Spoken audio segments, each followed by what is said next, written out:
Bonjour tout le monde! Aujourd'hui, capsule numéro 2. Alors, ton deuxième travail que tu auras à faire, ce sera encore une fois une composition avec le procédé de répétition, la répétition, mais cette fois-ci sur la portée à l'aide d'un logiciel qui s'appelle le Composiboom, d'une petite application qui s'appelle le Composiboom. Alors, tu vas le trouver où sur ton Padlet? Dans la rangée à toi de jouer. Dans la colonne à toi de jouer, tu vas descendre et ici, ce sera cette icône-là. Alors, je vais y revenir plus tard. Là, on va aller voir ce qu'est la portée. Alors, aujourd'hui, composition sur la portée. Donc, je vais te montrer qu'est-ce que c'est que la portée. Je vais te rappeler le procédé de composition, la répétition. Et je vais te montrer comment fonctionne le Composiboom. Alors, c'est parti. La portée est faite de 5 lignes et 4 interlignes. Alors, 5 lignes ici, 1, 2, 3, 4, 5 et 4 interlignes, 1, 2, 3, 4. Donc, la portée, plus on monte en hauteur, un peu comme une échelle, plus le son est aigu. D'accord? Souvent, tu vas avoir deux portées comme ça, une clé de sol et une en clé de fa. Alors, en clé de sol, c'est les sons les plus aigus. Et plus on descend en clé de fa, plus c'est grave. Donc, les sons très graves seront ici en dessous de la portée en clé de fa. Et les sons très aigus, eux, seront en haut de la portée en clé de sol. Alors, si tu joues d'un instrument très grave, comme la contrebasse ou le tuba, par exemple, toi, tu vas toujours jouer en clé de fa.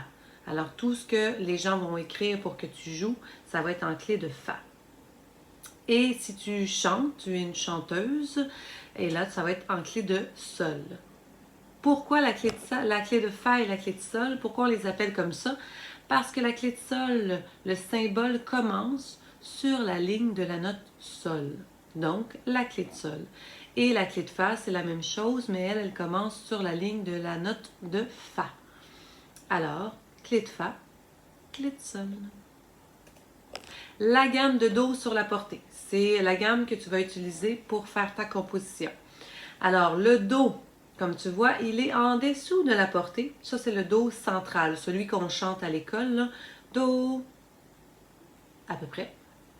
Alors, le do central, il va être en dessous de la portée en clé de sol sur sa petite ligne à lui tout seul. Alors, il est privilégié. Le ré va être en dessous de la portée, en dessous de la première ligne. Le mi sur la première, le fa, le sol, le la, le si, le do. Et je pourrais continuer. Ré, mi, fa, sol en haut de la dernière ligne. Alors, c'est toujours une note sur la ligne, une note entre les deux lignes. Une note sur la ligne, entre les lignes, sur la ligne, entre les lignes. Alors, le procédé de composition qu'on a vu, que tu as vu dans la capsule numéro 1, on le répète ici, la répétition. Donc, répéter une note, ici j'ai do, do, do, do, ou répéter une série de notes. Alors ici, j'ai une série plutôt courte, une série de 3 notes que je répète. Mi, fa, sol, excusez-moi, sol, la, si. Alors, elle est plutôt courte. Et là, j'ai même fait le même rythme. Hein. 2 croches noires, 2 croches noires. Ici, j'ai une série plutôt longue. Alors, la, fa, sol, la, do, ré, do, la, fa, sol, la, do, ré, do. Alors, et ça va être 2 croches noires, 2 croches, 2 croches, 2 croches noires, 2 croches. Alors, une série plutôt courte, une série plutôt longue. Le Composiboom, alors tu vois, ça c'est l'image que tu vas voir dans le Padlet. Tu cliques sur cette image-là, tu vas arriver sur l'application du Composiboom. Tu vas avoir deux choix à faire. Si tu veux une composition uniquement faite de noir, tu cliques sur le premier cercle ici. Si tu veux une composition où tu as le choix de mettre des noirs et des deux croches et des croches, ben là, une croche ou deux croches, eh bien, tu vas cliquer sur le deuxième cercle. D'accord? Ça, c'est ce que tu vas voir quand tu vas ouvrir l'application. En premier, tu dois choisir un rythme, le rythme que tu veux. Et en deuxième, tu choisis la note que tu veux jouer. Si tu t'es trompé le X, Et pour écouter, le triangle vert, jouer. Ensuite, il y a aussi dans la colonne à toi de jouer, il y a un xylophone. Alors, tu peux même aller t'amuser à toi jouer ta composition sur le xylophone. Alors, je te montre le site Composiboom. Donc, tu choisis noir ou noir avec 2 croches. Si je choisis noir avec 2 croches, alors j'ai toutes les options ici. Je choisis, exemple, noir pour commencer. Je veux faire Do et ensuite des croches, Ré, Mi. Je vais répéter. Alors, parce que je dois faire de la répétition, Do, des croches, Ré, Mi.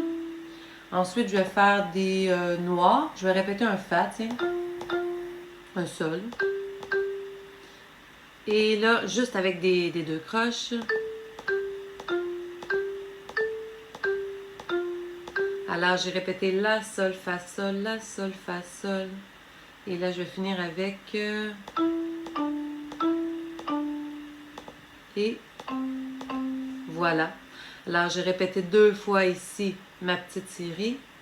J'ai répété 2 fois le Fa, 2 fois le Sol. J'ai répété 2 fois cette série de 2 croches. Ben, de 2 croches, 2 croches, 2 croches, 2 croches.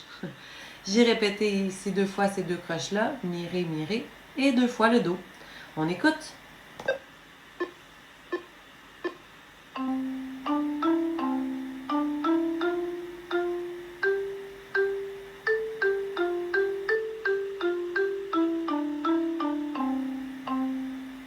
Et voilà. Alors, c'était ma composition. Donc, si je m'étais trompée, j'aurais pu effacer comme ça. Hein? Et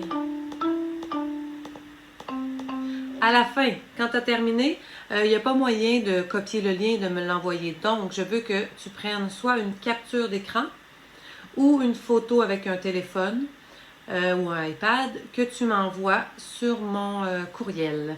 Mon courriel est écrit, tu te souviens, en haut du Padlet, en dessous de Musique à la maison, il y a mon courriel. Donc, tu m'envoies ça, je veux voir ce que tu as fait avec ça. Et si tu veux le xylophone en ligne, il est là. Alors,